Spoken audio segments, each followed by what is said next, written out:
तीर्थ यात्रा पर पुष्कर जाने से पहले एक पिता ने अपनी बेटी को रोज सुबह भगवान को भोग लगाकर ही खाना खाने को कहा, लेकिन कौन सोच सकता था कि ऐसा चमत्कार होगा जो पिता को बेटी की भक्ति के आगे झुका देगा।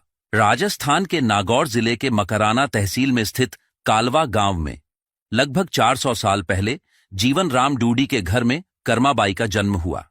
कर्माबाई के पिता एक धार्मिक व्यक्ति थे और उन्हें भगवान की पूजा में गहरी आस्था थी। एक बार उन्हें कार्तिक पूर्णिमा पर स्नान के लिए पुष्कर जाना था, जिसमें उनकी पत्नी भी उनके साथ जा रही थी।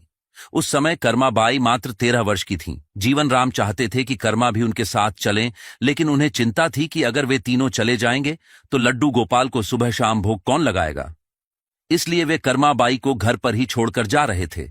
जीवन राम ने कर्माबाई को पास बुलाया और बड़े प्रेम से उन्हें समझाया कि पुत्री, मैं और तुम्हारी मां कुछ दिनों के लिए पुष्कर जा रहे हैं, इसलिए तुम्हें एक महत्वपूर्ण कार्य सौंप रहा हूं। जब तक हम लोग वापस नहीं आते तुम्हें हर सुबह जल्दी उठकर स्नान करने के बाद लड्डू गोपाल को बाजरे की खिचड़ी और गुड़ डालकर भोग लगाना है और उसके बाद ही कुछ खाना है। कर्मा ने जवाब दिया कि पिताजी, आप लोग बेफिक्र होकर जाएं। जब तक आप लोग नहीं लौटते मैं रोज सुबह भगवान को भोग लगाकर ही कुछ खाऊंगी। शाम होते होते जीवन राम और उनकी पत्नी पुष्कर के लिए रवाना हो गए। अगले दिन सुबह कर्माबाई ने जल्दी उठकर स्नान किया और लड्डू गोपाल के लिए खिचड़ी बनाई। उन्होंने खिचड़ी एक प्लेट में निकालकर भगवान के सामने रखते हुए कहा, भगवान, जब आपको भूख लगे तो भोग लगा लेना, मैं तब तक घर का काम निपटा लेती हूं। इसके बाद वह घर के कामों में व्यस्त हो गई और समय समय पर जांचने जाती कि क्या भगवान ने भोग लगाया या नहीं। वह बार बार जाकर देखती और कहती, भगवान कृपया जल्दी से भोग लगा लो ताकि मैं भी कुछ खा सकूं। अब तक उसने सभी घरेलू काम भी समाप्त कर लिए थे। वह बार बार भगवान से यह कहती कि अब तो भोग लगा लो, मुझे भी भूख लग रही है। कभी वह खिचड़ी में थोड़ा और गुड़ डालती और सोचती, शायद मैंने खिचड़ी में मीठा कम डाला इसलिए आप नहीं खा रहे हो। फिर कभी वह घी का डब्बा खोलकर खिचड़ी में घी डालती और कहती, अब तो भोग लगा लो, लगता है मैंने कम घी डाला था इसलिए आप नहीं खा रहे थे। इस प्रकार दोपहर हो गई, लेकिन भगवान ने अभी तक भोग नहीं लगाया था। कर्माबाई भी भूखी बैठी रही। जैसे जैसे शाम नजदीक आ रही थी, कर्माबाई की भूख बढ़ती जा रही थी।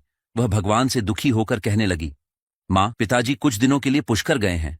जब तक वे वापस नहीं आते तब तक मेरा बनाया हुआ भोग ही आपको खाना पड़ेगा। पिताजी के लगाए हुए भोग को तो आप हर दिन चुपचाप खा लेते थे, लेकिन मेरे बनाए हुए खिचड़ी को आप सुबह से शाम तक भोग लगाने में देरी कर रहे हो। यह कहकर कर्माबाई जमीन पर लेट गईं और बोलीं, आपने भोग नहीं लगाया तो मैं कैसे खा सकती हूं? पिताजी ने कहा था कि जब तक आप भोग नहीं लगा लेते मैं नहीं खा सकती।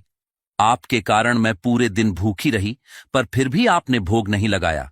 अब तो आकर भोग लगा लो और अगर कुछ चाहिए तो बता दो। ऐसा कहते कहते वह भूख से मूर्छित हो गईं। भगवान से अब नहीं रहा गया और उन्होंने कर्माबाई से कहा, कर्मा, मैं खुले में कैसे भोग लगाता? तुमने तो कुछ पर्दा लगाया ही नहीं। कर्माबाई मूर्छा से जागीं और बोलीं, बस इतनी सी बात थी प्रभु, आपको मुझे बताना चाहिए था। इतनी छोटी सी बात के लिए खुद भी पूरे दिन भूखे रहे और मुझे भी भूखा रखा। फिर क्या था? कर्मा ने भोग को पर्दा कर दिया और भगवान ने आकर खिचड़ी का भोग लगाया। अब यह रोज का नियम बन गया। हर रोज सुबह उठकर कर्मा भगवान के लिए खिचड़ी बनाती, उसमें खूब सारा घी और गुड़ डालकर लड्डू गोपाल के सामने रख देती और भगवान बड़े प्रेम से आकर खिचड़ी का भोग लगाते। कुछ दिनों के बाद जीवन राम और उनकी पत्नी घर वापस आ गए।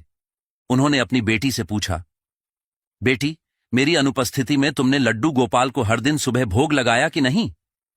कर्माबाई ने जवाब दिया, हां बाबा, मैंने हर दिन उन्हें खिचड़ी बनाकर भोग लगाया। जीवन राम ने कहा, बेटी, ला मुझे भी थोड़ा भोग का प्रसाद खिला दे।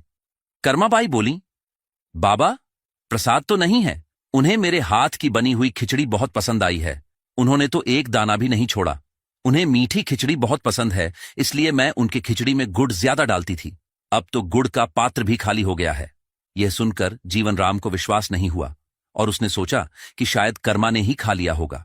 और जब उन्होंने गुड़ का पात्र उतरवा कर देखा तो सचमुच वह खाली था, जबकि पुष्कर जाते समय वे गुड़ का पात्र भरकर गए थे। अगले दिन उन्होंने कर्मा से कहा, बेटी, आज मैं बहुत थका हुआ हूं तो आज तुम ही भगवान को भोग लगा लो। कर्माबाई ने खिचड़ी बनाई और भगवान को भोग लगाने कमरे में चली गई।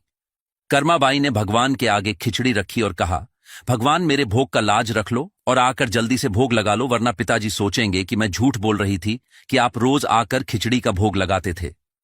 फिर क्या था, अपने भक्त की लाज रखने के लिए भगवान आकर खिचड़ी का भोग बड़े प्रेम से लगाने लगे। यह देखकर जीवन राम आकर अपनी बेटी के पास आकर कहने लगे, हे भगवान, मैंने इतने दिनों से आपको भोग लगाया लेकिन मुझे आपके दर्शन नहीं हुए, परंतु मेरी बेटी के कारण आज मुझे आपके दर्शन हुए। आज मैं धन्य हो गया प्रभु। और उसकी आंखों से खुशी के आंसू बहने लगे। ऐसी हठीली थी हमारी कर्माबाई, जिनके प्रेम और जिद के आगे भगवान भी दौड़े चले आए। दोस्तों, अगर आप अभी तक इस वीडियो में बने हुए हैं तो कमेंट में जरूर लिखें कि आप हमें किस अंचल से देख रहे हैं, ताकि हम आपके प्रदेश की कहानियां बनाकर आपको दिखा सके।